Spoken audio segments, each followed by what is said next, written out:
Sambonani and welcome back to my channel.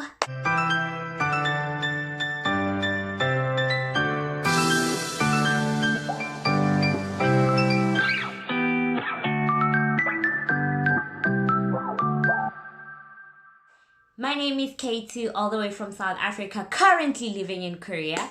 If you're seeing this face for the first time, welcome to the family. Become an official member of the family by hitting the subscribe button. And don't forget to hit the notification bell so that every time I upload, you get a notification and you don't miss any future videos. Reasons why you should move to South Korea.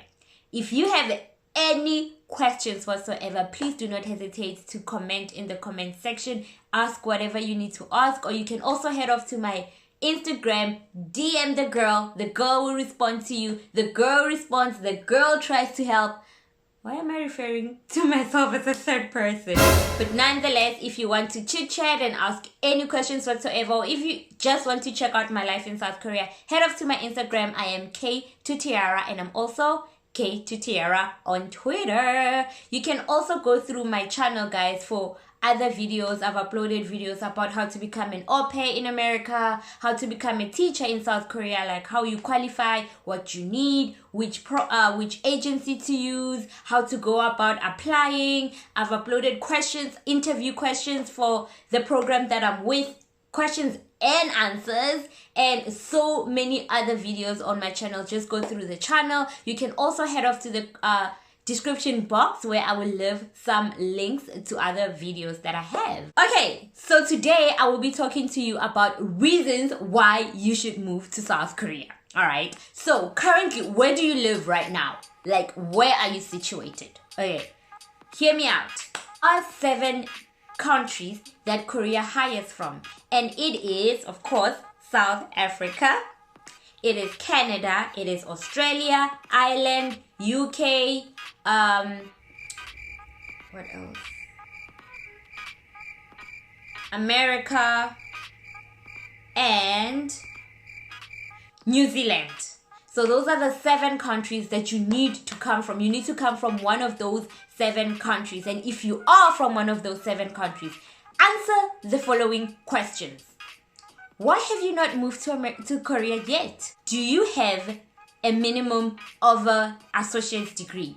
In South Africa, we call it a diploma. In other countries, they call it an associate's degree. Do you have that? If you answered yes to that question, why are you still in South Africa? You should totally make your way over to Korea. And if you want to know how you qualify, please head off to my video that I've uploaded about how you qualify for, especially for the program that I'm with, the talk program. With the talk program, what you need is a diploma or an associate's degree, as it's called in other countries, completed 2 years towards your degree in any field or anything higher than a degree or anything higher than that. Then you qualify for either the talk program or the EPIC program. Okay, let me clarify. If you want to join the talk program, which is the program that I'm with, you have to have a minimum of an associate's degree, or you have to have completed 2 years towards your actual degree. If you have not completed 2 years towards your degree, but you do have a degree, you have completed your degree, your honors, your masters, then you do qualify for the talk program. But as for the EPIC program, you need to have a minimum of a degree, not a diploma, not a certificate, not a high school qualification, an actual degree. Then you qualify for EPIC. You also qualify for Hagwons, and what a Hagwon is, it's like a private school, like a private academy in Korea where they teach English. So you also qualify for that if you do have a degree. If you said no, then I would advise you to go back, work on your degree, work on your associate's degree, and then after you've completed those, come back, watch the videos again, ask me whatever question you need to know, and then we will revisit this, and then you can come. Are you currently employed? If you said no, and you said yes to you having a diploma, but you're saying no to employment, then why are you not here? What are you still doing in your home country? If you're home, you have a qualification and you're unemployed, come get employed in South Korea. Ask me how in the comment section. Ask me how in my DMs. I'm willing to help. If you are employed, how much do you earn? How much do you make a month? Like, are you earning so much money that you're able to attend to your bills and everything that you need to pay for, and still have money left over for a social life and for savings? Because technically you should be saving about 20% of your paycheck. 20% of your paycheck should be going into your savings. And if you're not able to do that, then are you sure you don't want to come to Korea? What kind of job do you have over there? Also, sometimes you do have a job that maybe does not give you that much financial freedom, but it gives you security, and you don't want to leave your job and come to Korea for like 2-3 years and then go back to your home country and have to struggle for a job again. But don't stop watching. Keep listening. You're employed, right? And like I said, are you able to save monthly? Do you have goals? What are your goals? Are you trying to buy a car? Are you trying to buy a house? Are you trying to go on vacations? What are your goals? What do you make a year? Look at situations like that. Okay, let's discuss your job. What kind of benefits do you have? Do you have pension fund? Do you have housing subsidy? Do you have car subsidy? Do you have a medical aid? What kind of benefits are you getting from your job? If you have none of those, then think about it. Is that really the job that you want to be stuck in for 10 years? What does your paycheck do for you? You. What does your paycheck do for you? Do you get paid today, and tomorrow you're already looking forward to your next paycheck because it's finished? Then maybe you need to revisit your goals. You need to revisit where you are going. You need to think about it. Maybe you need to move to Korea, guys, and do some serious damage, do some serious saving, and then go back home. So you said yes, you have a job. So since you started working, what have you achieved? Have you achieved some of those goals that you set for yourself? If you like to travel, have you traveled to the places that you wanted to travel to? If you want to buy a car, were you able to buy the kind of car that you want? If you want to buy a house and you're trying to save towards a house, how much have you saved so far? What are you left with at the end of the month? Are you able to actually have a life? Okay, are you open-minded? Then give Korea a chance. What moving to Korea will do for you. What do you get when you move to Korea? It really also depends on which agency you are moving with, which program you'll be with once you get to Korea. So like, for example, with Talk, you get paid between 18 and 22,000 rands depending on what the economy looks like. Sometimes it's either even 17.8 to about 23,000. I mean, sometimes the economy, especially South African economy, will drop, and once it drops, then your paycheck in Korea kind of increases. Like when you send money home, it's a lot more. And then when you are with Epic, which once again you need a degree, a minimum of a degree in any field with Epic, you will be earning anything between 2.1 million to 2.4 million, which is anything between 25 to 30,000 rands plus minus. And then with the Hagwon, same situation, you will probably be earning anything from 2.1 million to like 2.7 million, really depending on your experience, depending on your Hagwon, and depending on so many other things. But that's about how much you will earn.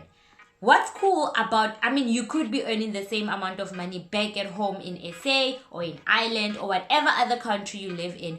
But here, what you also get is housing subsidy. What that means is your apartment is paid for.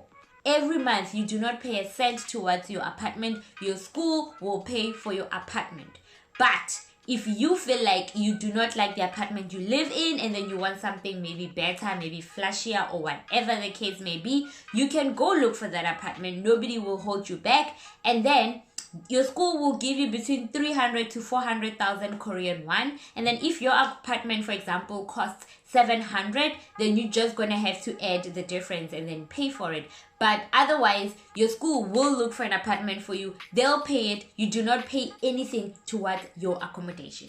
What you do pay for will be electricity and gas, like the bills that you will be using in the house. And things like, maybe if you get a cell phone contract, you will pay for that. If you get any other contract in the country, you will pay for that. But the school does pay for your apartment. They pay 50% towards your medical insurance. In South Africa, we also call it medical aid. So they'll pay half and you pay half. So if you get sick or whatever, you're still covered. You can go to the hospital, you can go to the doctors, you will still be covered. And Korean health system, personally, I think it's quite good and quite reasonable in prices. If you don't believe me, go back and watch my previous video about me being in hospital in America and me being in hospital in Korea and the difference in prices. Then you will have an idea of just how much things cost in Korea.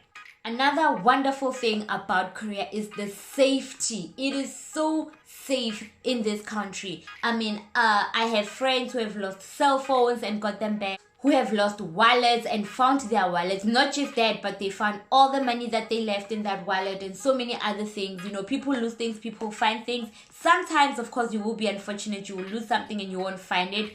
But chances are you will find it because this country is so safe. Even when I'm walking out at night, any time of the night, I feel safe. I'm not afraid of any stranger approaching me because, I mean, even if you Google the crime rate in South Korea, honestly, guys, this is one of the safest countries you can be in. Even now during coronavirus, this is one of the safest countries to be in during the COVID-19 pandemic. So if you are wondering whether to move to South Korea or not, I say do it. Give it a chance. See, I spoke about Epic, Hagwon, and Talk. With Talk, you do have an opportunity to sign up for a 6-month contract. So sign up for a 6-month contract, come and try it out, see if you like it or not. If you don't like it, at least you've saved up some money, you've experienced another culture, you've had different kind of interest in food and whatnot. And if you do like it, you are able to extend your stay for 6 more months, 1 more year. You can stay in Korea with the Talk program for, if you only have a diploma, for a maximum of 2 years. But if you have a degree and you sign up for the Talk program, you can stay for a maximum of 4 years. And if you love it that much, after 4 years with the Talk program, you can always move to the Epic program. I'm not sure how long you can stay with them. I think even with them, you can stay for 4 years. I'm not sure. And then if after 8 years of you being here, you are still in love with this country, you can move on to a Hagwon, which is again a private academy.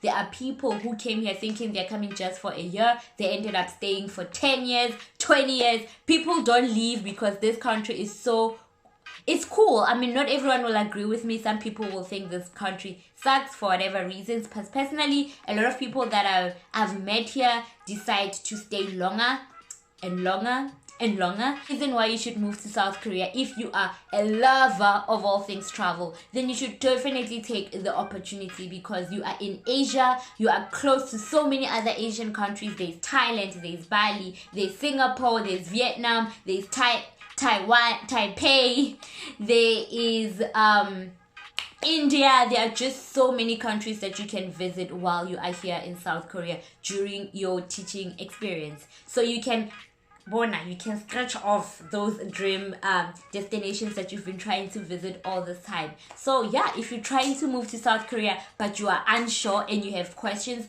do not hesitate to move to the comment section and ask those questions, or move to my DM on Instagram. Once again, I am K2Tiara on Instagram. Ask your asks. Ask your questions. I'm always willing to help. Thank you so much for tuning in. Please do share this channel with your friends. Share this channel with your neighbors. Share this channel with your colleagues and tell them to share it with their sisters and neighbors.